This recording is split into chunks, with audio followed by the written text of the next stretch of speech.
RSS बीजेपीचा एक agenda राजकीय पक्ष संपवणं हा जो आहे तो बिहारच्या निवडणुकीमध्ये दिसून आला. काँग्रेस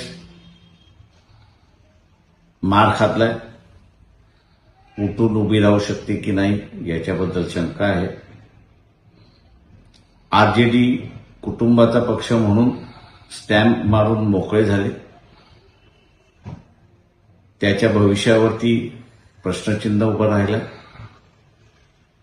अशा पार्श्वभूमीवरती महाराष्ट्राच्या इलेक्शन्स होत आहे.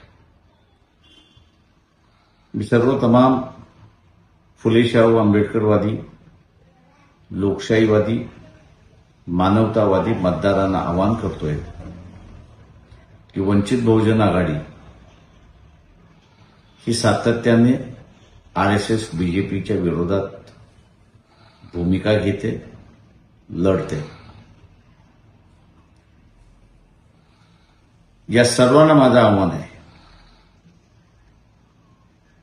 की उमेदवार जिंकतोय की हारतोय याची पर्वा न करता आपण वंचित बहुजन आघाडीच्या उमेदवारालाच मतदान करा, जेणेकरून पक्ष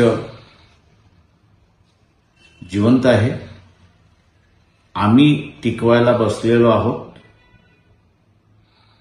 हे एकदा दाखवून द्या, असं आवाहन मी आपल्याला करतोय.